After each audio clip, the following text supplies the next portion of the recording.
Biology and human welfare के 3 हिस्से हैं। एक है टिश्यू कल्चर, एक है माइक्रोब्स इन ह्यूमन वेलफेयर और तीसरा है application of biotechnology in agriculture. Paper यहीं से आएगा। कल को मैं अपने पेट में से सेल निकाल लूं, टेस्ट ट्यूब में डालूं, पूरा न्यूट्रिएंट दूं और फिर आप बाद में कुछ देर के बाद मैं देखूं कि मैं वजाइद और मेरे छोटे छोटे क्या होंगे, वजाइद होंगे। मेरे करैक्टर उनसे पानी को प्योर वाटर बनाना है। गंदे पानी के साफ करने के प्रोसेस को क्या बोलते हैं? प्योर पानी के बनाने के प्रोसेस को क्या बोलते हैं? Sewage water treatment. टीचर ऐसा है जो फ्रेंडली है, फ्रेंड एंड फॉई 8th क्लास में नहीं पढ़ा था microorganism, friend and foe. Friendly में क्या होगा कि sir biology and human welfare हमें कंसेप्ट क्लियर नहीं है, कहीं कुछ नहीं करवाया गया है, हमारे कोचिंग में नहीं करवाया गया, हमारे इधर नहीं करवाया है, हमारे भैया ने नहीं कराया, हमारे दीदी ने नहीं कराया। तो जो आज आपके पास एक LPG आता है उसकी कीमत है 1000 रुपए। इस गैस की क्या कीमत है? सिर्फ गोबर की वजह से आप एक गैस बना रहे हो जो आप घर पे यूज भी करोगे। हाय एवरीवन, अस्सलाम वालेकुम रहमतुल्लाहि वबरकातुहू। नमस्ते, सत श्री अकाल, के हाल है ਤੁਹਾਡਾ? सब बढ़िया? हाँ बढ़िया सर ज़ूलॉजी आपने कंप्लीट करवा दी है। आप हमें ये बता दो कि बॉटनी कब कंप्लीट होने वाली है। तो मेरे प्यारे जानी, बॉटनी आपकी मैं आज कंप्लीट करवा दूंगा, ठीक है। और बहुत डिमांडिंग ये चैप्टर था, that is biology in human welfare. अभी मैं ज़ूलॉजी करवा रहा था तो बहुत सारे बच्चे मुझे कमेंट कर रहे थे, sir biology and human welfare हमें कंसेप्ट क्लियर नहीं है, कहीं कुछ नहीं करवाया गया है, हमारे कोचिंग में नहीं करवाया गया, हमारे इधर नहीं करवाया है, हमारे भैया ने नहीं कराया, हमारे दीदी ने नहीं कराया। तो मेरे प्यारे बच्चे, बिल्कुल बेस से लेकर हाई लेवल तक आपका भाई लेके आ गया है, that is biology and human welfare. मेरा टारगेट यही है कि हर एक बच्चे के 70 में से 70 नंबर आए। 70 में से 70 क्यों बोल रहा हूं? मैं चाहता हूं कि आपके ज़ूलॉजी में से 35 में से 35 नंबर आए और बॉटनी में से भी 35 में से 35 नंबर आए।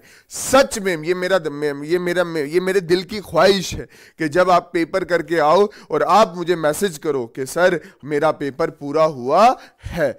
बाय गॉड मैं चाहता हूं कि आप मेहनती बनो। और कभी कभी मैं अपनी वीडियोस भी, ऐसे फोटोज भी पोस्ट कर देता हूं ताकि आपको ऐसा लगे कि टीचर अगर मेहनत कर रहा है तो हमें भी मेहनत करनी चाहिए। चैप्टर पे आते हैं तो मैं क्या बोल रहा हूं कि बायोलॉजी एंड ह्यूमन वेलफेयर के 3 हिस्से हैं। एक है टिश्यू कल्चर, एक है माइक्रोब्स इन ह्यूमन वेलफेयर और तीसरा है application of biotechnology in agriculture. Paper यहीं से आएगा। बात समझ आई कि नहीं है? तो इन तीनों हिस्सों को मैं इस चैप्टर में ही डिस्कस करूंगा। मतलब इसका वन शॉट अलग से नहीं आएगा, इसका नहीं आएगा, इसका नहीं आएगा। ये जो तीनों टॉपिक्स हैं, मैं अच्छे से बोलूं, ये इसी वीडियो में डिस्कस होने वाले हैं। मतलब बायोलॉजी एंड ह्यूमन वेलफेयर का एक ही वीडियो आपको मिलेगा विद फुल कंसेप्ट। मतलब ये दादा वीडियो होने वाला है। कौन सा वीडियो? पापा नहीं ना अब्बू जी वीडियो, ये दादा वीडियो होने वाला है। बिल्कुल बेस से सीधा कहां पे जाएंगे? टॉप पे जाएंगे मेरी जान। समझ आया बशीर साहब, नाजिया जी? अब तो अल्लाह का वास्ता ये चाटें बंद कर दो। अब तो होना चाहिए ना यार। मां कसम 3 दिन के बाद पेपर है, अभी भी एक दूसरे को चैटिंग कर रहे हो कि जानू आपने खाना खाया नहीं खाया, जानू ब्रश किया नहीं किया, जानू समोसा खाया नहीं खाया, जानू मोमोज खाए नहीं खाए, जानू चिकन खाया नहीं खाया, जानू चाय पी नहीं पी। बात समझ गए नहीं है? एक दिन मेरे पास बच्चा इधर आया, मैंने ऐसे ही उसका फ़ोन लिया, सुबह 6 बजे की बात है, तो मैं देखूँगा एक पैराग्राफ लिख के आया, मेरी जान I love you so much. मैं हैरान हो गया, चंगी कुड़ी बेली मैसेज कर रहे थे करे। चलो उस बाद में आएंगे, कभी और डिस्कस करेंगे लाइव में कि ये क्या चीज़ है। बट पहले हम अपने चैप्टर को कंप्लीट करते हैं। पहला टॉपिक है टिश्यू कल्चर। मेरी बात बिल्कुल ध्यान से, बारीक से, अच्छे से समझना। टिश्यू कल्चर क्या होता है? It is one of the mode of asexual reproduction. मतलब हमने क्लास 10th में भी टिश्यू कल्चर पढ़ा था। क्या पढ़ा था इसके बारे में? कि ये एक मोड है। किसका मोड है? एसेक्सुअल रिप्रोडक्शन करने का। ये सेक्सुअल रिप्रोडक्शन का मोड नहीं है, ए सेक्सुअल का मोड है, in which new plant is developed from the cells of the body. या मतलब ये क्या बोलता है कि नया प्लांट पैदा होगा by using the cells of the body. मेरी बात ध्यान से समझना, मान के चल कि मैं प्लांट हूं, मैं ये प्लांट हूं, मैं एप्पल ट्री हूं, ठीक है। मैंने इसके स्टेम में से कुछ सेल्स निकाल लिए, ये निकाल दिए, और ये मेरे पास टेस्ट ट्यूब है, ये देखो ये बड़ी सी टेस्ट ट्यूब है, इन सेल्स को मैंने इसमें डाला।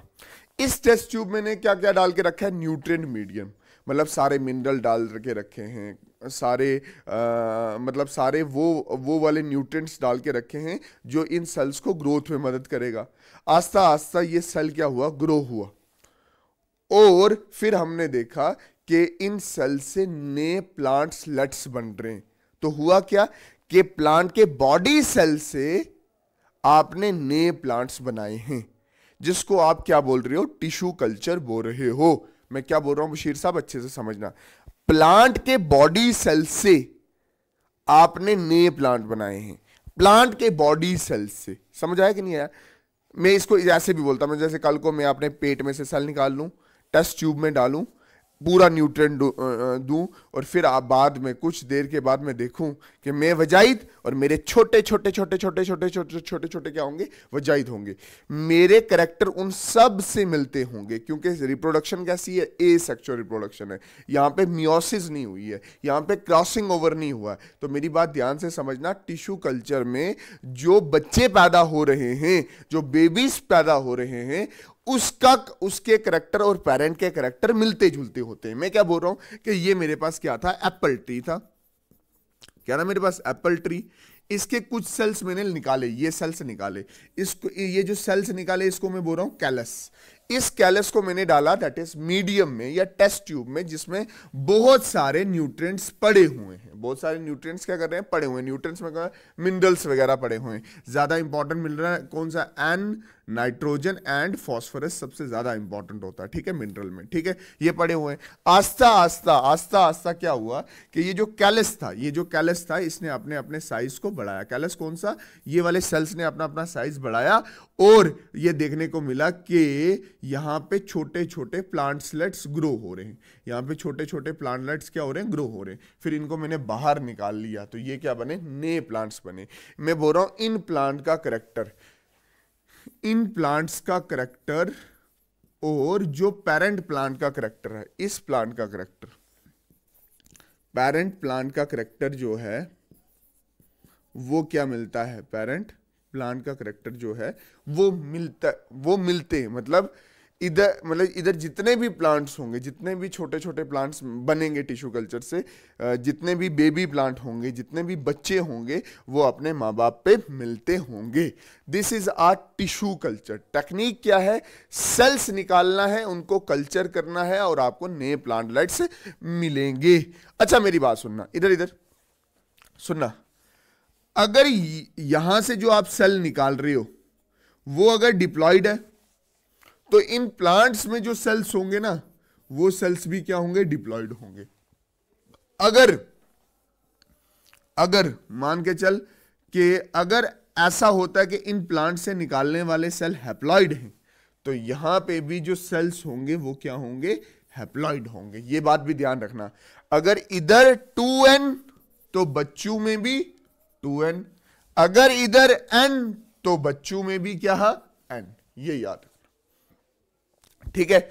इसके बाद एक प्रॉपर्टी होती है totipotency, cellular totipotency. Cellular totipotency क्या प्रॉपर्टी होती है, द एबिलिटी ऑफ सेल, ये सेल की एबिलिटी है to divide and develop into a full organism is called cellular totipotency. मतलब ये एक सेल की प्रॉपर्टी है, और ये सेल क्या करेगा, डिवाइड करेगा। पहले एक से बहुत सारे सेल बनेंगे, और फिर इन बोथ सेल से वो पूरी बॉडी बना लेगा। इसी को बोलेंगे cellular totipotency, the ability of cell to divide and developed into full organism, पूरी ऑर्गेनिज्म बन जाना, इसको बोलते हैं सेलुलर टोटीपोटेंसी।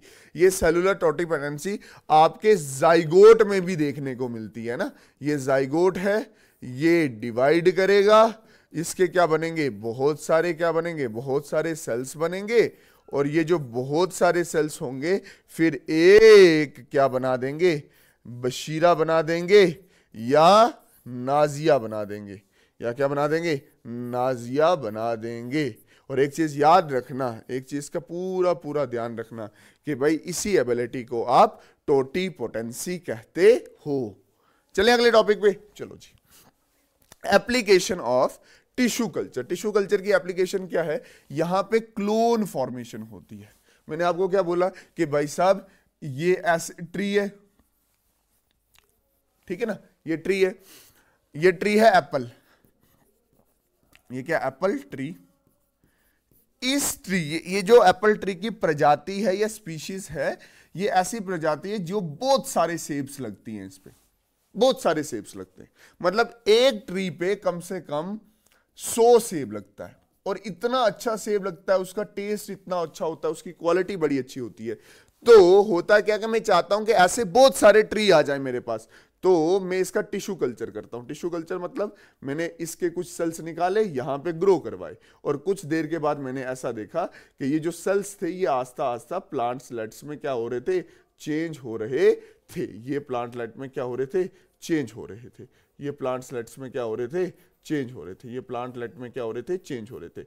और इनकी इनकी इनकी जो प्रॉपर्टी थी वो इनके साथ मिल रही थी, अपने पापा के साथ मिल रही थी। तो क्लोन फॉर्मेशन, क्लोन फॉर्मेशन का मतलब होता है मेकिंग कॉपीज, मेकिंग कॉपीज, ये ध्यान में रखना। फिर क्या है, ये एक तरह का एसेक्सुअल रिप्रोडक्शन में मदद करता है। एसेक्सुअली है, एक सिंगल पेरेंट से बहुत सारे बच्चे हैं, कोई वेरिएशन नहीं है, कोई वेरिएशन नहीं है, कोई वेरिएशन नहीं है, कोई गैमेट फॉर्मेशन नहीं है, कोई स्पर्म एग के साथ मिल नहीं रहा है, समझ आया कि नहीं है, कोई मियोसिस नहीं है, कोई मियोसिस फर्स्ट नहीं है, कोई क्रॉसिंग ओवर नहीं है, सारे कॉपीज ही बन रहे हैं। अब देख germ plasma conservation. Germ plasma conservation का मतलब क्या हो गया कि इस प्लांट का जैसे सेल है ना, उसका जैसे डीएनए है, उसका जैसे ही डीएनए, उसका जैसे क्या है डीएनए, जैसा डीएनए इधर पाया जाएगा वैसे ही इन प्लांट्स के सेल में भी वैसा ही डीएनए पाया जाता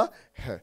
मतलब पेरेंट और बच्चों का डीएनए हमेशा क्या रहेगा, सेम रहेगा। जर्म प्लाज्मा वही हो गया, दैट इज डीएनए ही हो गया, ठीक है। जर्म प्लाज्मा क्या हुआ, डीएनए, जैसे डीएनए इधर है वैसे डीएनए रहा था कि भाई साहब इधर का जर्म प्लाज्मा और उधर का जर्म प्लाज्मा सेम है। इधर का जर्म प्लाज्मा मतलब डीएनए, इधर का डीएनए और उधर का डीएनए सेम है। इधर के कैरेक्टर और इधर के कैरेक्टर क्या है, सेम है। अब जो फोर्थ एप्लीकेशन है दैट इज हैप्लॉइड कल्चर। अब हैप्लॉइड कल्चर को कुछ ऐसे से समझना कि हमने कुछ हैप्लॉइड सेल्स बनाने हैं, ठीक है। मान ले कि मैंने प्लांट से कुछ ऐसे सेल्स लिए जो हैप्लॉइड। हैप्लॉइड का मतलब क्या हो गया कि इसका सेट ऑफ क्रोमोसोम n है, सिंगल सेट ऑफ क्रोमोसोम है। मतलब कुछ ऐसे ऐसा प्लांट लिया जिसके मैंने कुछ हैप्लॉइड सेल्स बनाने थे, तो मैंने इसके कुछ हैप्लॉइड सेल ले लिए। हैप्लॉइड सेल्स कहां हो सकते हैं, इस प्लांट के स्पर्म सेल ही हैप्लॉइड होते हैं ना, अच्छे से मैं बोलूं तो स्पर्म सेल में भी क्या, दैट इज स्पर्म सेल होता है किसमें, पोलन ग्रेन में, ठीक है। आपने ये हैप्लॉइड सेल आपको चाहिए थे, आपने इनको कहां डाला, दैट इज टेस्ट ट्यूब में डाला। ये आपने टेस्ट ट्यूब में डाला, बीच में आपने नाइट्रोजन एंड फॉस्फोरस डाला। नाइट्रोजन फॉस्फोरस का मतलब क्या हो गया कि आपने न्यूट्रिएंट डाले। तो यहां पे ये जो सेल डाल रखे थे, ये सेल क्या करेंगे, ग्रो करेंगे। यहां पे कितने सेल्स थे, 1 2 3 4 5 6 7 8 9। बट जब आप इसको कल्चरिंग कर रहे होगे, ये 9 से तकरीबन 9000 भी हो सकते हैं। इसको बोलते हैं हैप्लॉइड कल्चर। इसको क्या बोलते हैं, हैप्लॉइड कल्चर। हैप्लॉइड कल्चर का मतलब क्या हो गया कि शुरू में आपने पेरेंट का हैप्लॉइड सेल उठाया और उस हैप्लॉइड सेल को टेस्ट ट्यूब में डाला और वो ग्रो किया, डिवाइड किया और क्या बनाया, दैट इज दोबारा हैप्लॉइड सेल्स ही बनाए हैं, बट ज्यादा क्वांटिटी में बनाए हैं। This is haploid culture. Hope आपको ये चीज अच्छे से समझ आई होगी। यहां पे हमारा टिश्यू कल्चर वाला टॉपिक होता है खत्म। और अब हमारे पास सेकंड टॉपिक इस चैप्टर का शुरू होता है या इस यूनिट का शुरू होता है, that is microbes in house hold product. आज सुनो ध्यान से, एक बात याद रखना, एक बात ध्यान में रखना, मेरी बात अच्छे से समझना। क्या कि भाई साहब जो माइक्रोब्स होते हैं ना, वो क्या होते हैं? Microbes are nothing but micro organism. Microbes कुछ नहीं है, बस माइक्रो ऑर्गेनिज्म है। ठीक है, जैसे क्या क्या हो गया, दैट इज बैक्टीरिया हो गया, प्रोटोजोन्स हो गए। ठीक है, ये माइक्रोब्स है। ठीक, माइक्रो ऑर्गेनिज्म है जो आप अपनी नेक्ड आंख से नहीं देख सकते, माइक्रोस्कोप चाहिए होता है इसको देखने के लिए। फंजाई हो गया एंड कुछ वायरसेस हो गए, ये क्या है? सारे माइक्रोब्स की कैटेगरी में आते हैं। मैं बोल रहा हूं इन माइक्रोब्स के दो नेचर हैं हमारे लिए। एक ये हमारे दुश्मन बने हुए हैं, जैसे ह्यूमन हेल्थ एंड डिजीज में हमने देखा टाइफॉइड, है ना। टाइफॉइड कौन कौन कॉज करता था? साल्मोनेला टाइफी, जो एक क्या है? That is bacteria. हमारे दुश्मन है। फ्रेंड मतलब, फोई मतलब दुश्मन, फोई मतलब दुश्मन। एक माइक्रोब का नेचर ऐसा है कि वो हमारे दुश्मन है, फोई है। कॉज डिजीज, कॉज डिजीज, जैसे कौन सी डिजीज कॉज की उसने? टाइफाइड, है ना। ऐसे ही अगर आप ध्यान से देखो तो और भी बहुत सारी डिजीज कॉज करते हैं। कॉमन कोल्ड, कौन सी डिजीज? एड्स। तो एक इनका नेचर है जो हमारे साथ दुश्मनी करता है, हमें डिजीज कॉज करता है, और एक नेचर ऐसा है जो फ्रेंडली है, फ्रेंडली है। Friend and Foy 8th class में नहीं पढ़ा था microorganism, friend and foe. Friendly में क्या होगा कि ये हमारी मदद करेंगे, हमारे लिए वेलफेयर, वेलफेयर मतलब अच्छा करना, अच्छा करना। इसकी एक एग्जांपल मैं दूंगा कि जब कर्ड बनता है, वो किससे बनता है? दैट इज मिल्क से बनता है। मिल्क से क्या बना? कर्ड। तो ये कर्ड बनने के प्रोसेस को, कर्ड बनने के प्रोसेस को मतलब ये कर्ड को कौन बनाता है? एक माइक्रोब्स ही बनाता है, या एक माइक्रो ऑर्गेनिज्म ही बनाता है, जिसका नाम क्या है?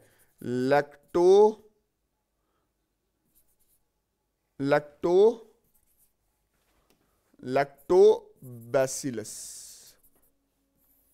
ये एक लैक्टिक एसिड बैक्टीरिया है। अब दूध के न्यूट्रिएंट क्वालिटी कम होती है, बट कर्ड की न्यूट्रिएंट वैल्यू क्यों क्या कर जाती है? बढ़ जाती है।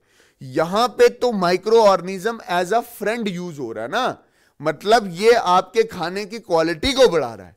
वहां पे तो आपको मारने की कोशिश कर रहा था। तो माइक्रोब्स दुश्मन भी होते हैं, फ्रेंड भी होते हैं, आपका वेलफेयर भी करते हैं।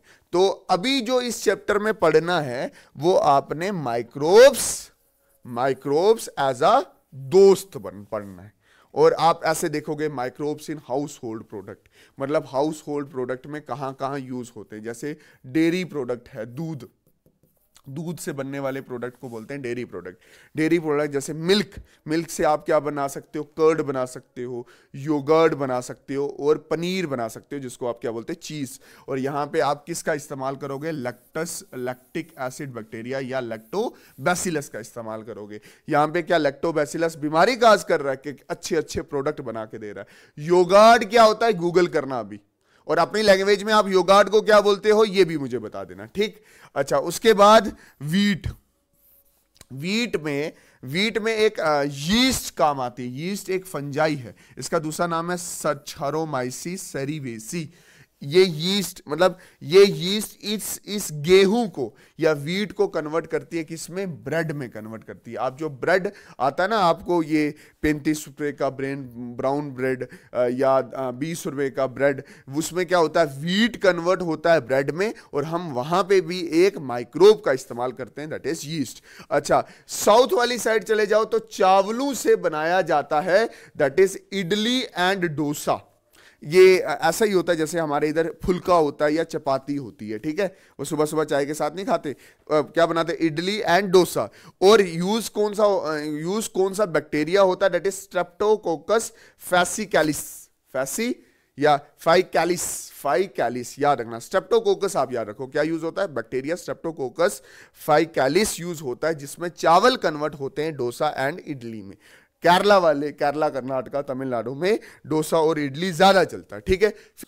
माइक्रोब्स इन इंडस्ट्रियल प्रोडक्शन, बहुत सारे ऐसे प्रोडक्ट हैं इंडस्ट्रीज में, जैसे एंटीबायोटिक हो गया या बेवरेज हो गया, जैसे दारू होगी या मेडिसिन होगी, इनके बनने में माइक्रोब्स मदद करते हैं। मतलब जब दारू बनती है तो कोई ना कोई माइक्रो ऑर्गेनिज्म दारू बनने में मदद करता है, और जब कोई एंटीबायोटिक बनती है तो कोई ना कोई माइक्रो ऑर्गेनिज्म इस एंटीबायोटिक बनने में मदद करता है। तो मैंने वही लिख रखा है कि अ नंबर ऑफ प्रोडक्ट, कि बहुत सारे प्रोडक्ट हैं, जैसे बेवरेज हो गया, एंटीबायोटिक हो गया, इन्वॉल्व माइक्रो ऑर्गेनिज्म, मतलब इनके बनने में माइक्रो ऑर्गेनिज्म की इन्वॉल्वमेंट होती है।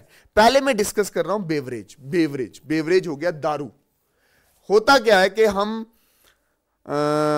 वीट का इस्तेमाल करते हैं, फ्रूट का इस्तेमाल करते हैं और ग्रेप्स का इस्तेमाल करते हैं, और इनको एक कंटेनर में, किसको, वीट, फ्रूट या ग्रेप्स, इसको एक कंटेनर में रखा जाता है जिसको आप बोलते हो फर्मेंटर, और यहां पे एक ऑर्गेनिज्म का यूज करते हैं जिसको बोलते हैं यीस्ट, और ये यीस्ट करती है फर्मेंटेशन, और आपके पास बनती है बेवरेज जिसको आप बोलते हो दारू, जिसका क्या नाम है, दैट इज एथानोल। केमिकली इसको क्या बोलते हैं, C6H5OH।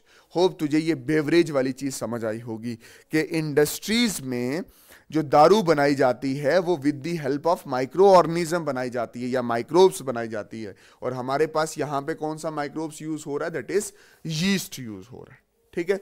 अच्छा, उसके बाद है एंटीबायोटिक्स। अच्छा, एंटीबायोटिक्स होता क्या है, एंटी होता है एंटी मतलब खिलाफ, एंटी होता है अगेंस्ट,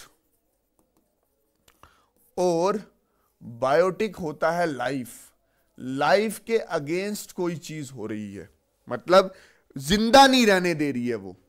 अब सुनना, मतलब ये एंटीबायोटिक है, ये जिंदा नहीं रहने देती। किसको जिंदा नहीं रहने देती, the substance which use to kill the microbes. Antibiotic ऐसे सब्सटेंस हैं जो यूज होते हैं किसी दूसरे माइक्रोब्स को मारने के लिए, मान के चल किसी बैक्टीरिया को मारने के लिए, ठीक। They are also prepared by other microbes, और ये प्रिपेयर भी कहां से होते हैं, किसी दूसरे माइक्रो ऑर्गेनिज्म से ही। मतलब मेरे कहने का ये मतलब है कि एक बैक्टीरिया को मारना है, किसकी मदद से, एंटीबायोटिक की मदद से, और ये जो एंटीबायोटिक बन रही है इसको बनाने वाला भी कोई दूसरा माइक्रोब्स ही है। माइक्रोब्स एंटीबायोटिक बनाता है और किसी दूसरे बैक्टीरिया या माइक्रोब्स को मारता है, ठीक है। They are also prepare from the other microbes. Alexander Fleming discovered the first antibiotic, that is एक फंजाई है पेनिसिलियम। पेनिसिलियम से उसने एक पहली बार एंटीबायोटिक निकाली जिसका नाम क्या था, पेनिसिलिन। उसने एक प्लेट में कुछ बैक्टीरिया रखे हुए थे, स्टेफाइलोकोकस रखे हुए थे। जैसे ही पेनिसिलियम इस स्टेफाइलोकोकस के सामने आया या इसके कांटेक्ट में आया, तो ये स्टेफाइलोकोकस क्या करने लग गए, मरने लग गए, किल होने लग गए। इस प्लेस से ये स्टेफाइलोकोकस गायब होने लग गए। तो इस पेनिसिलियम ने पेनिसिलिन बनाया जो एंटीबायोटिक है, और ये एंटीबायोटिक इस बैक्टीरिया को इस प्लेट पे रहने नहीं देता। 1945 में अलेक्जेंडर फ्लेमिंग को नोबेल प्राइज मिला, किसकी डिस्कवरी पे, on the discovery of antibiotic. ये अपने आप में बहुत बड़ी डिस्कवरी थी। ये बैक्टीरिया को मार सकते थे, अदर माइक्रो ऑर्गेनिज्म को मार सकते थे, जो के क्या था, जो के हमें डिजीज काज करती हैं। बात समझे कि नहीं, उन माइक्रो ऑर्गेनिज्म को नहीं मारना चाहिए जो हमारे फ्रेंडली हैं, जो हमारे फ्रेंडली नहीं है, जो हमारे दुश्मन है, उनको मारना चाहिए।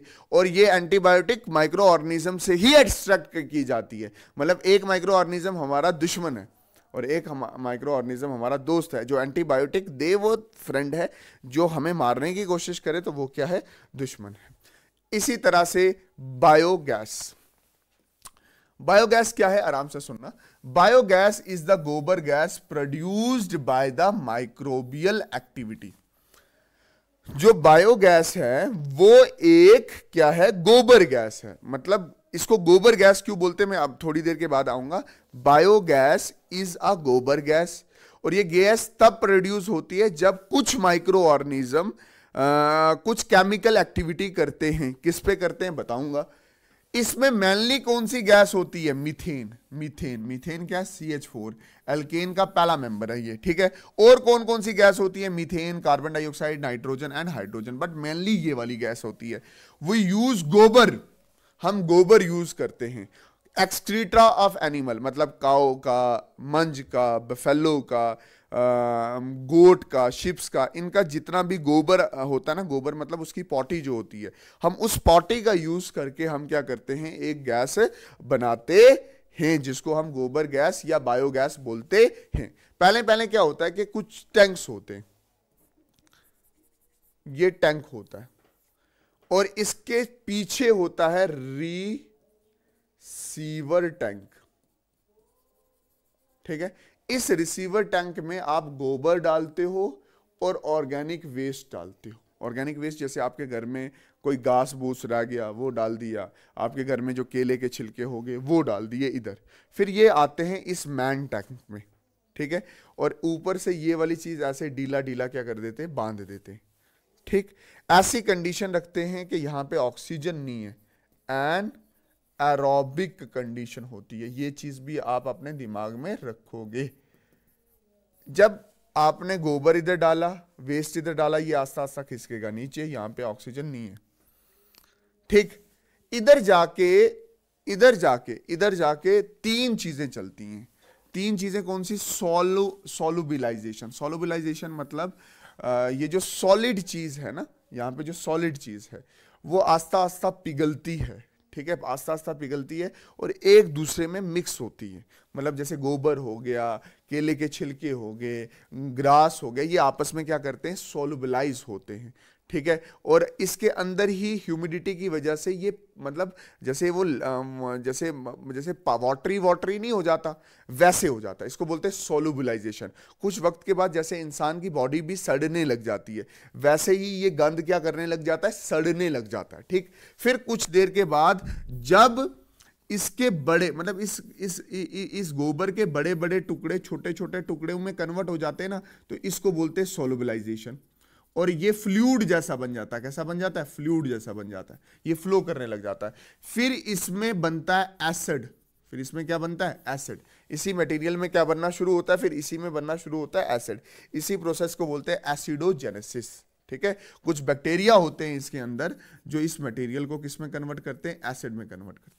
फिर लास्ट में होता है मिथेनोजेनेसिस। कुछ बैक्टीरिया ऐसे होते हैं जो इस मटेरियल को, ये जो एसिड बना है, इस एसिड जो बना है उसको किस में कन्वर्ट करते हैं, मीथेन में कन्वर्ट करते हैं। इसके साथ साथ और भी बहुत सारी गैसेस निकलती हैं, कार्बन डाइऑक्साइड, हाइड्रोजन, ये वाली गैस भी निकलती है। जब ये गैस निकलती है तो ये ढीला होता है, तो ये बिल्कुल ऐसे टाइट हो जाता है। ये प्लास्टिक का बना होता है, ढीला होता है, बिल्कुल टाइट बन जाता है। तो फार्मर्स को ऐसा लगता है कि जो हमने गैस डाली थी, जो हमने गोबर डाला था, उसका अब गैस बन गया। फिर हम यहां से बनवाते हैं पाइपलाइन, और ये पाइपलाइन कहां तक जाती है, आपके किचन तक जाती है। ऐसे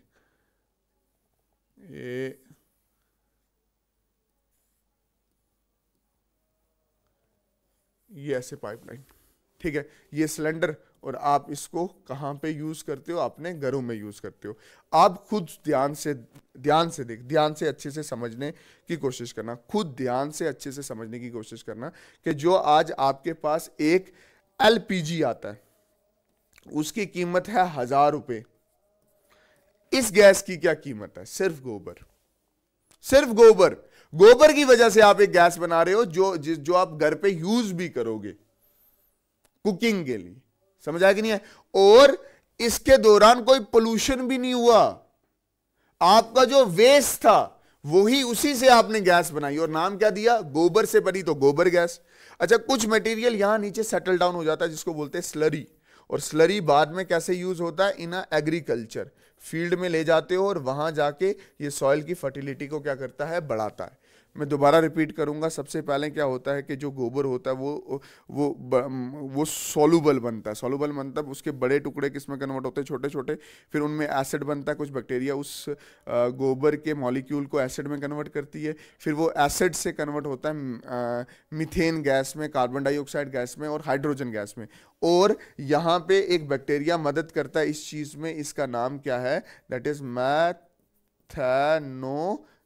बैक्टीरिया। मीथेन बनाने वाले बैक्टीरिया को क्या बोला जाता है, मिथेनोजन बैक्टीरिया। यहाँ पे आपको फ्री में गैस मिल गई, ये गैस आपकी कुकिंग के लिए यूज होगी। फ्री में आपको फर्टिलाइजर्स बन गया, मतलब ये नीचे जो गंद मंद बच जाता है जिससे गैस नहीं निकलती उसको बोलते हैं स्लरी, और फिर आप ये यहाँ से निकालते हो। स्लरी को निकाल के आप एग्रीकल्चर के लिए यूज करते हो। सर स्लरी कैसे निकालेंगे, ये यहाँ पे ऐसे आउटलेट लगी होती है, ठीक है, ये ऐसे अलग से टैंक बनाया जाता है जिसमें आप कलेक्ट क्या कर लेते हो, SLURRY स्लरी, ठीक है। ये देखो यहाँ पे हमने बायोगैस भी पढ़ लिया। बायोगैस अच्छे से समझो तो ये एक प्रोडक्ट ही तो है माइक्रो ऑर्गेनिज्म का, हमारे लिए तो यूज हो रहा है, हमारे पैसे बचा रहा है। इसके बाद हमारे पास है बायोपेस्टिसाइड्स, ठीक। उससे पहले आपको ये चीज समझनी है कि पेस्ट क्या होते हैं, ठीक है। पेस्ट क्या होते हैं, ये इंसेक्ट्स होते हैं, ये वॉर्म्स होती हैं, ठीक है, कीड़े मकोड़े होते हैं, ये रैट्स होते हैं, ये कुछ पैथोजन्स होते हैं, या unwanted plants that is weeds होते हैं, ठीक है। ये क्या करते हैं, ये stop the growth of plant, ये प्लांट की ग्रोथ को स्टॉप कर देते। फिर बाजार से हम कुछ केमिकल खरीदते हैं दैट इज पेस्टिसाइड्स, जो क्या करते हैं, इन पेस्ट को क्या करते हैं, किल कर देते। बट यहां पे हमने बायोपेस्टिसाइड पढ़ना है, पेस्टिसाइड नहीं पढ़ना, बायोपेस्टिसाइड पढ़ना है। बायो का मतलब हो गया लाइफ, है ना। अब लाइफ में किसको हम कंसीडर करेंगे, हमें पता है ये chapter is all about the microbe as a friend, तो हम यहां पे कुछ माइक्रोब्स लेंगे और उनको एज अ बायोपेस्टिसाइड्स यूज करेंगे। Product use to control the pest, pathogen and the weeds. Pest पता ना क्या हो गया, पेस्ट हो गए जैसे इंसेक्ट्स हो गए, है ना, जैसे वो लोकस्ट है, इंसेक्ट है जो प्लांट्स, जो गेहूं को खा के रख जाता है। पैथोजन हो गए, मतलब एक ऐसा वॉर्म आ गया जिसने कोई केमिकल सेक्रेट कर दिया प्लांट पे, जिसकी वजह से प्लांट की ग्रोथ ही रुक गई। उसके बाद वीड्स क्या हो गई, वीड्स हो गए प्लांट के साथ कोई अनवांटेड प्लांट लग गया, जिसकी वजह से वो अनवांटेड प्लांट जमीन के न्यूट्रिएंट्स ले रहा है और दूसरे बेचारे प्लांट को कुछ मिल रहा नहीं है। इस पूरी बायोपेस्टिसाइड्स को मैंने 3 कैटेगराइज में कैटेगराइज किया है, 3 टाइप्स हैं एक्चुअली में इसके। इसमें पहला है माइक्रोबियल बायोपेस्टिसाइड।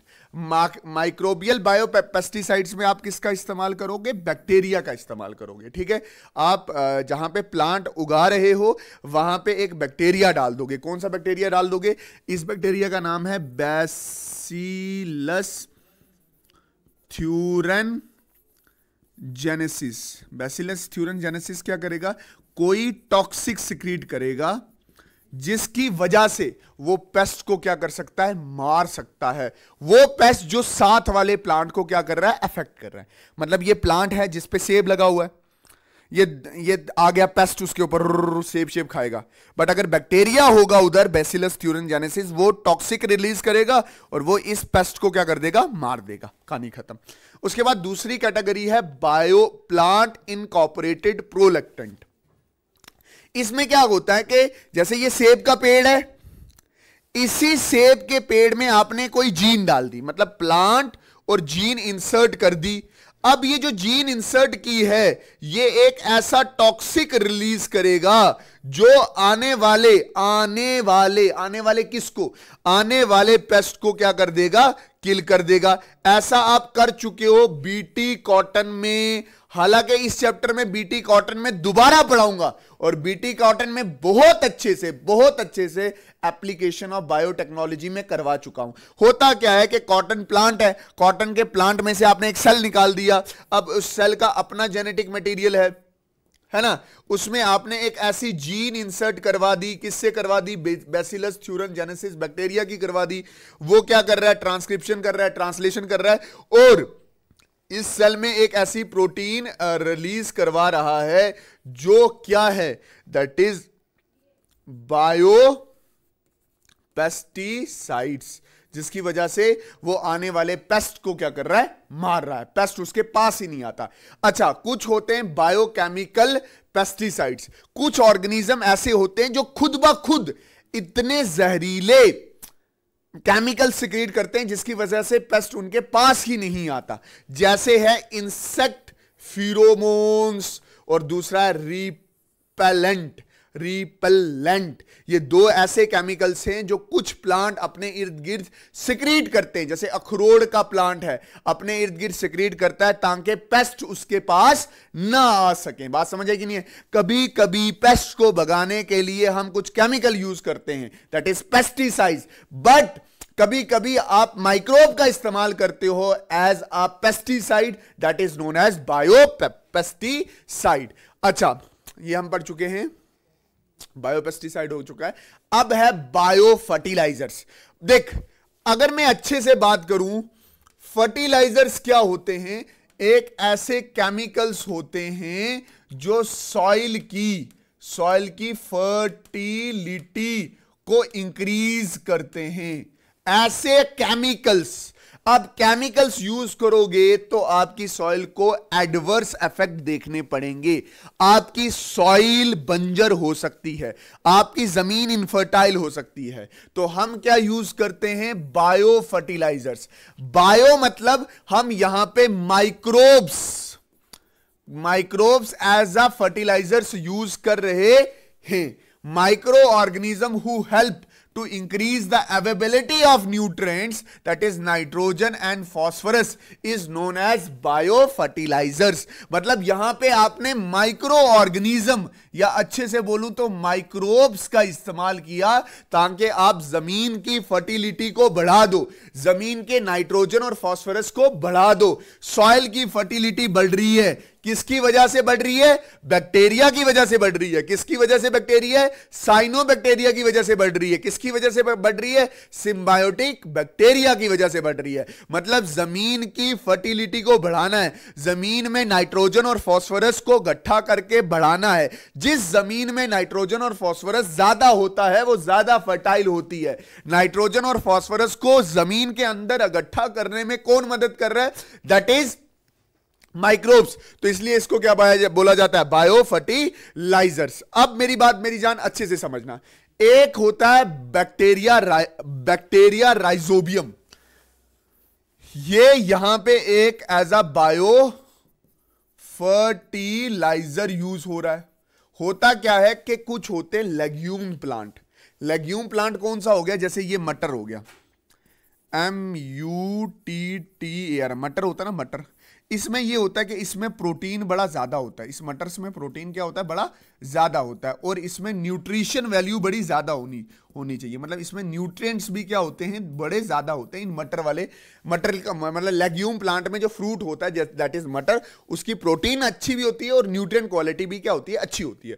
यह उस जमीन में होता है जहां पे नाइट्रोजन ज्यादा हो, और इस नाइट्रोजन को पकड़ने में कौन मदद करता है, एक बैक्टीरिया जो इसके रूट के साथ होता है, दैट इज राइजोबियम। और ये रूट्स के साथ ना ऐसे नोड्यूल्स बना लेता है। नोड्यूल्स का मतलब क्या हो गया, जाले से बना लेता है, इसके साथ चिपक जाता है, और ये क्या करता है, ये क्या करता है, नोड्यूल फॉर्मेशन करता है, और फिर जमीन की नाइट्रोजन पकड़ के प्लांट को दे रहा होता है, पकड़ के प्लांट को दे रहा होता है। तो एक्चुअल में क्या कोई केमिकल नाइट्रोजन प्रोवाइड कर रहा है लेग्यूम को, नो। कौन प्रोवाइड कर रहा है, एक बैक्टीरिया खींच के बाहर की नाइट्रोजन खींच के रूट को दे रहा है, बाहर की नाइट्रोजन खींच के रूट को दे रहा है, जिसकी वजह से सॉइल की क्या लो के फर्टिलिटी बढ़ रही है, या लेग्यूम को बड़े अच्छे से नाइट्रोजन मिल रहा है। अगर इसको नाइट्रोजन अच्छा मिला, न्यूट्रिएंट अच्छे मिलेंगे, इसके अंदर प्रोटीन अच्छे से मिलेगी, और हमारे मटर जो होंगे इस लेग्यूम प्लांट के ऊपर वो अच्छी क्वालिटी के लगेंगे। वैसे ही है फंजाई फंजाई का माइकोराइजा। माइकोराइजा क्या है? बड़े बड़े प्लांट होते हैं, बड़े प्लांट की एक एसोसिएशन होती है। एसोसिएशन मतलब फ्रेंडशिप होती है किसके साथ? फंजाई के साथ। फंजाई क्या करते हैं? बड़े प्लांट के रूट के साथ जाके लग जाते हैं और एक फ्रेंडशिप बनाते हैं। और ये क्या करते हैं? इन्वायरमेंट से नाइट्रोजन को पकड़ते हैं और इस प्लांट को देते रहते हैं। और इस एसोसिएशन को बोलते हैं माइकोराइजा। इस केस में भी आपने किसी केमिकल का इस्तेमाल नहीं किया है। आपने किसका इस्तेमाल किया है? इस केस में मेरी जान आपने किसका इस्तेमाल किया? केस में केमिकल का इस्तेमाल थोड़ी किया। इस केस में आपने फंजाई का इस्तेमाल किया। इस केस में नोड्यूल कौन बना रहा था? इस केस में बैक्टीरिया नोड्यूल बना रहा था। ठीक है। अच्छा, तीसरा है साइनोबैक्टीरिया। मेरी बात ध्यान से अच्छे से समझना। पैडी क्रॉप होता है, हमारे यहां इसको बोलते हैं ताई के खेत। कौन से खेत? पैडी क्रॉप, ताई के खेत। लेतरी लगती है, ताई लगाने लोग जाते हैं। व्हाट इज पैडी क्रॉप या ताई के खेत? क्या होते हैं कि भाई साहब, जो आप बेबी प्लांट लगा रहे होते हैं ना, राइस प्लांट के, उसको बोलते paddy crop. Paddy crop is the rice की प्लांटेशन को बोलते पैडी क्रॉप। और ये पानी में लगती है, ऐसे खेत होता है, पानी में लगाते हैं। उस पानी में एक बैक्टीरिया होता है जिसको मैं बोल रहा हूं साइनोबैक्टीरिया। और साइनोबैक्टीरिया में 3 तरह के बैक्टीरिया हैं, एनाबीना, नॉस्टॉक, ओलिस्टोरिया। ये क्या करते हैं? हवा की ऑक्सीजन को, हवा की नाइट्रोजन को पकड़ते हैं और इधर इस खेत में डालते हैं। इस खेत में जब डालते हैं तो इधर नाइट्रोजन की क्वालिटी क्या हो जाती है? बढ़ जाती है। नाइट्रोजन की अवेलेबिलिटी बढ़ जाती है तो इस सॉइल की फर्टिलिटी क्या कर जाती है? बढ़ जाती है। और ये जो क्रॉप है ये अच्छे से फल फूल सकते हैं। और इनके ऊपर जो राइस लगेगा वो अच्छी क्वालिटी का लगेगा, क्योंकि हमारे माइक्रो ऑर्गेनिज्म ने एनाबीना, नॉस्टॉक, ओलिस्टोरिया, इन्होंने क्या कर दिया है? नाइट्रोजन की क्वालिटी को इस खेत में बढ़ा दिया। ओके मेरी जान। इसके बाद है सीवेज वाटर ट्रीटमेंट। मेरी बात ध्यान से समझना। हमारे जम्मू कश्मीर में पानी की कोई कमी नहीं है। अल्लाह का लाख लाख शुक्र है कि जम्मू कश्मीर में पानी की कोई, फ्रेश वाटर की कोई कमी नहीं है। जगह जगह आपको चश्मे देखने को मिलते हैं। बट अगर बाहर चले जाओ, जैसे राजस्थान चले जाओ, दिल्ली चले जाओ, दिल्ली तो बड़ा इशू है पानी का कि पीने का पानी नहीं है। तो हमें पीने का पानी बनाना है गंदे पानी से, और गंदे पानी को बोलते हैं सीवेज वाटर। मैं क्या बोल रहा हूं? Sewage water treatment. Sewage water treatment का मतलब क्या हो गया? गंदे पानी को प्योर वाटर बनाना है। गंदे पानी के साफ करने के प्रोसेस को क्या बोलते हैं? प्योर पानी के बनाने के प्रोसेस को क्या बोलते हैं? Sewage water treatment. मैं क्या बोल रहा हूं? वेस्ट वाटर है जो, जैसे नालियों का पानी हो गया, हॉस्पिटल से निकलता पानी हो गया, होटल से निकलता हुआ पानी हो गया, waste water is called sewage water. Waste water is called the sewage water. Sewage water कौन सा? जो आपके घरों में से निकलेगा, नालियों का होगा, मोहल्ले का होगा, जो कस्सी में हो गया, नालों में हो गया, ये सारा सीवेज वाटर है। इसमें माइक्रो ऑर्गेनिज्म बहुत ज्यादा है, बढ़ बढ़ के हैं। इसमें वेस्ट बहुत बढ़ बढ़ के है। अब जम्मू कश्मीर में हमें फ्रेश वाटर लैंड खुद दे देता है, बट बाहर की स्टेट्स में ऐसा होता नहीं है। वहां पे पानी की कमी है तो उनको वो जो गंदा पानी है उसको साफ करके दोबारा यूज करना पड़ेगा। और वो प्रोसेस जिसमें गंदे पानी को वापस साफ करके नया बनाया जाता है उसको बोलते हैं सीवेज वाटर ट्रीटमेंट। मैं क्या बोल रहा हूं? पानी इंडस्ट्री से आ सकता है गंदा, घरों से आ सकता है, फैक्ट्री से आ सकता है, और ये जो वाटर इकट्ठा होगा ये वेस्ट वाटर है, इसी को सीवेज वाटर कहते हैं। और गवर्नमेंट ना पूरा प्लान बनाती है, क्योंकि पानी के बिना इंसान रह नहीं सकता। और उन स्टेट में क्या हाल होती होगी, या उन कंट्रीज में, अफ्रीका की कंट्रीज में क्या हाल होती होगी जहां पे पीने लायक पानी नहीं है। वो वही नालियों का पानी, वही सीवेज वाटर दोबारा प्यूरिफाई करके पीते हैं। इसी प्रोसेस को बोलते हैं सीवेज वाटर ट्रीटमेंट। और इसमें भी मदद कौन करता है? हमारे माइक्रो ऑर्गेनिज्म। मतलब सीवेज वाटर को साफ, देख, सीवेज वाटर को साफ करना है और प्योर वाटर बनाना है, प्रोसेस को बोलेंगे सीवेज वाटर ट्रीटमेंट। और यहां पे मदद कौन करेगा? That is microbes. कहानी खत्म। अब देख, अच्छा, ये मैं ना सीवेज वाटर ट्रीटमेंट का पूरा मैप आपको समझा रहा हूं। किसका? सीवेज वाटर ट्रीटमेंट का पूरा मैप समझा रहा हूं, ठीक है? मेरी बात अच्छे से ध्यान से समझना। इसको मैंने कैटेगराइज किया है प्राइमरी ट्रीटमेंट में और सेकेंडरी ट्रीटमेंट में।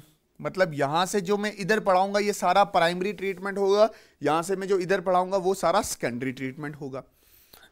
यहां अगर आप देखो तो शुरू में आपने नालियों का पानी इकट्ठा किया, दैट इज रॉ सीवेज। और एट द एंड जब इस पूरे प्रोसेस से गुजरेगा तो यहां पे discharge to the surface water, मतलब यहां पे अब इसको आप डिस्चार्ज कर सकते हो रिवर में, और फिर होम के लिए भी यूज कर सकते हो। सर रिवर में वो डायरेक्ट नहीं डाल सकते थे सरा सीवेज? अगर डालोगे बेटा, रिवर के अंदर बहुत सारी मछलियां होती हैं जो मर जाएंगी, क्योंकि इसके अंदर बहुत सारा वेस्ट होता है। आपने पहले कहां डाला? पहले आपने डाला स्क्रीनर में, स्क्रीन्स में, मतलब यहां पे फिल्टर लगाया हुआ था, तो फिल्टर ने जो बड़े बड़े कण थे वो ऊपर छोड़ दिए, जो बाकी बचा हुआ पानी था नीचे। फिर ये आया रूलर्स के बीच में। अब जैसे ही रूलर के बीच में आया, इसने और ग्रीड किया, इसके मसला, उसको सीवेज के अंदर जो वेस्ट था उसको मसला, फिर इसको लाया ग्रिड चैम्बर में, फिर इसको छोड़ दिया। ऐसे ही छोड़ा तो जो बड़े बड़े पार्टिकल थे वो नीचे सेटल डाउन हो गए, और इस नाली के जरिए हमने बाहर निकाल दिए। इसको बोलते हैं ग्रिड डिस्पोजल। जो बड़े बड़े पार्टिकल हैं वो यहां सेटल डाउन होंगे, और जो छोटे होंगे वो आगे सेटल डाउन होंगे। इसको रॉ या प्राइमरी स्लज बोलेंगे। इसको हम यहां से बाहर निकालेंगे, और स्लज ट्रीटमेंट मतलब इसको साफ करने के लिए हम किसी और मशीन में डाल देंगे, और फिर इसको डिस्पोजल कर देंगे जहां पे भी हमें इसको फेंकना होगा। फिर क्या होगा? फिर ये जो पानी यहां बचा था इसको हम प्रेशर से ऊपर चढ़ा देंगे। बात समझिए? इसको बोलेंगे प्राइमरी एफ्यूलेंट। ये जो पानी अब जा रहा है सेकेंडरी ट्रीटमेंट को, इसको बोलते हैं प्राइमरी एफ्यूलेंट। अब ये प्राइमरी एफ्यूलेंट यहां से गया और यहां पे एरिएटेड टैंक या एरिएशन टैंक। एरिएशन टैंक के नीचे इधर लिखा है एयर कंप्रेसर, मतलब ये यहां से ऑक्सीजन यहां इसमें जाता है। अब जैसे ये इधर गया तो इस पानी को मैं बोल रहा हूं प्राइमरी एफ्यूलेंट। ये पानी जो ये एरिएटेड टैंक में है, इसमें बहुत ज्यादा ऑर्गेनिक वेस्ट है। तो इसके ऑर्गेनिक वेस्ट को हमारे पास बैक्टीरिया होता है एरोबिक, वो इसको कन्वर्ट कर देता है किसमें? गैस फॉर्म में, और ये गैस इस चैम्बर से क्या करती है? बाहर निकल जाती है। अब मेरी बात याद रख, अब यहां पे आया ऑक्सीजन, O2 यहां पे आया है। मतलब ये जो बैक्टीरिया जो ऑर्गेनिक वेस्ट को गैस में कन्वर्ट कर रहा है, ये ऑक्सीजन की डिमांड कर रहा है। तो मैं पहले आपको बायोलॉजिकल ऑक्सीडेशन डिमांड पढ़ा देता हूं। BOD, biological oxidation demand. इसका मतलब क्या होता है? The demand of oxygen by bacteria to convert organic waste to gas form, to convert organic waste into gas form. कि ये डिमांड है बैक्टीरिया की, जिसकी वजह से ये ऑर्गेनिक वेस्ट को गैस फॉर्म में क्या कर रहा है? कन्वर्ट कर रहा है। मेरी बात समझना, अगर ऑर्गेनिक वेस्ट कम हो तो कम ऑक्सीजन चाहिए होगा गैस में कन्वर्ट करने के लिए, तो बायोलॉजिकल ऑक्सीडेशन डिमांड क्या होगी? कम होगी। अगर ऑर्गेनिक वेस्ट क्या हो? ज्यादा हो, ऑक्सीजन ज्यादा चाहिए होगा, और बायोलॉजिकल ऑक्सीडेशन डिमांड क्या कर जाएगी? बढ़ जाएगी। Should I repeat? नो। अब देख, ऑर्गेनिक वेस्ट कम है तो वाटर क्या है? जो हमारा वाटर है वो लेस पोल्यूटेड है, और अगर ऑर्गेनिक वेस्ट ज्यादा है तो वाटर क्या है? मोर पोल्यूटेड। मतलब अगर किसी पानी का बायोलॉजिकल ऑक्सीडेशन डिमांड ज्यादा है तो वो ज्यादा पोल्यूटेड है, अगर कम है तो वो कम पोल्यूटेड है। यहां पे आपको बायोलॉजिकल ऑक्सीडेशन डिमांड समझ आई है। इसका यह मतलब हुआ कि जिस पानी का बायोलॉजिकल ऑक्सीडेशन डिमांड ज्यादा तो वो वेस्ट, उसमें वेस्ट ज्यादा, और जिसमें बायोलॉजिकल ऑक्सीडेशन डिमांड कम उसमें वेस्ट क्या कम। अब ये पानी यहां पे पूरा साफ हो गया क्योंकि एरिएटेड टैंक का बैक्टीरिया ऑर्गेनिक वेस्ट को गैस में कन्वर्ट करता है, गैस उड़ जाती है सारी, और फिर इसको लाया जाता है सेकेंडरी क्लैरिफायर पे। अब सेकेंडरी क्लैरिफायर में कुछ ऐसा हो सकता है कि कुछ ऑर्गेनिक वेस्ट रह गया हो, तो ऑर्गेनिक वेस्ट को दोबारा हम एरिएटेड टैंक में भेजते हैं सेम प्रोसेस के लिए, और कुछ अगर बड़े बड़े पार्टिकल्स हैं वो वहां यहां से निकलते हैं और फिर कहां पे चले जाते हैं, दैट इज डिस्पोजल होने के लिए। अच्छा, यहां पे जो ऊपर वाला ये पानी बचता है ये प्योर है, इसको बोलते हैं सेकेंडरी एफ्यूलेंट। इस सेकेंडरी एफ्यूलेंट में बाद में हम डिसइंफेक्टेंट ऐड करते हैं। डिसइंफेक्टर ऐसे केमिकल्स होते हैं जो किल कर देते हैं। किल किसको करते हैं? Kill the bacteria. ये बैक्टीरिया को किल कर देते हैं। अब मेरे पास पानी बिल्कुल साफ है, इस पानी को आप उठा के रिवर में भी डाल सकते हो और अपने घर में भी ले जा सकते हो होम के लिए, पीने के लिए। कुछ ऐसी जगह होती हैं कि इस पानी को प्राइमरी ट्रीटमेंट भी दी जाती है, सेकेंडरी भी, और कभी कभी टर्शरी ट्रीटमेंट भी दी जाती है इफ नीडेड। मतलब अगर ज्यादा ही साफ करना है, कोई बैक्टीरिया नहीं, कोई सब बैक्टीरिया को मारना है, तो आप यहां पे O3 का इस्तेमाल करोगे जो बैक्टीरिया को, या ओजोन का इस्तेमाल करोगे जो बैक्टीरिया को टू द पॉइंट मार देगी। बात समझ आई ना? आपको समझ आया ना किस तरह से आपने गंदे पानी को साफ पानी बनाया है, और किस तरह से ये जो माइक्रोब्स हैं ये हमारी मदद कर रहे हैं गंदे पानी को साफ पानी में कन्वर्ट करने के लिए।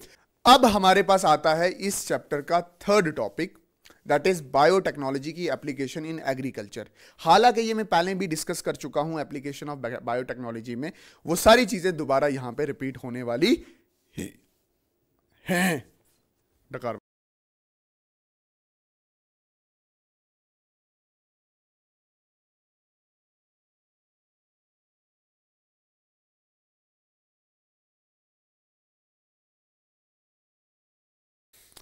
ट्रांसजेनिक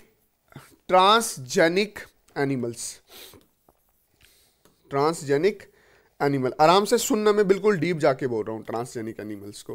ट्रांसजेनिक एनिमल्स क्या होती है? जिसमें वो एनिमल्स जिसमें हमने नए जीन्स इंट्रोड्यूस करवाए होते। ट्रांसजेनिक एनिमल्स क्या होंगे? सुनना मेरी बात। एनिमल्स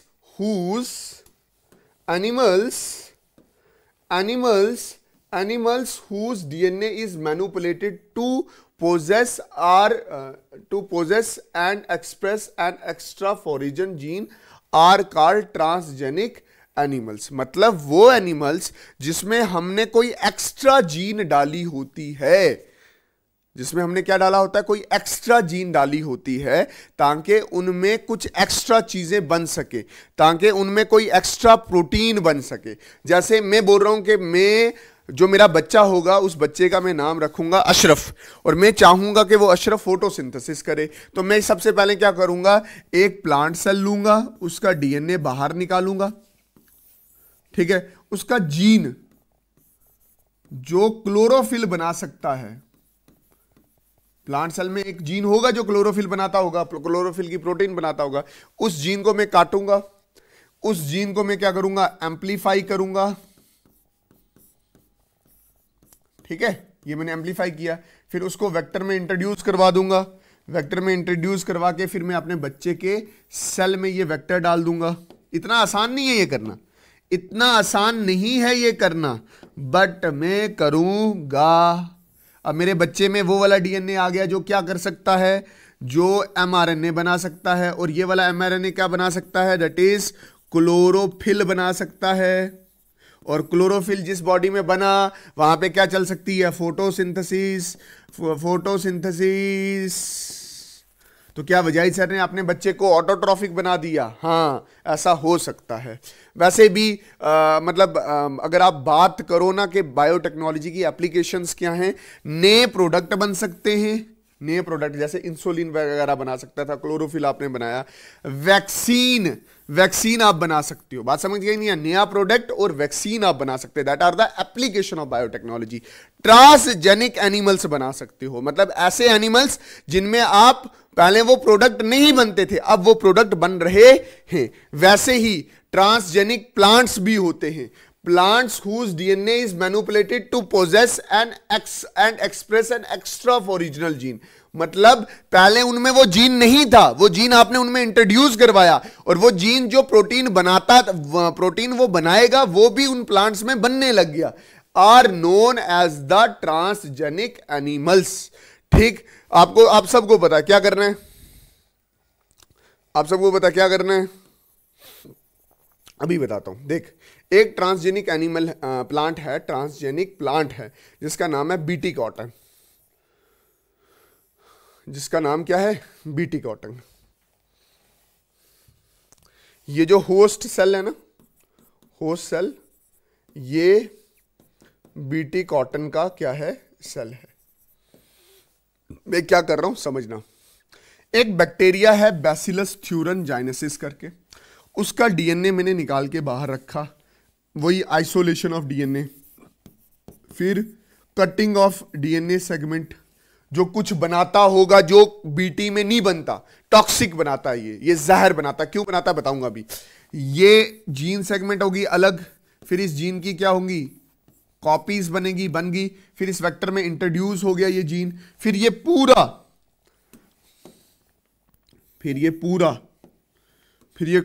क्या हो गया? यहां पे इंट्रोड्यूस हो गया। अब ये वेक्टर प्लस जीन है।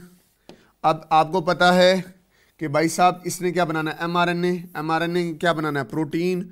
और ये जो प्रोटीन है ये जहर है, टॉक्सिक है। अब ये टॉक्सिक क्यों है?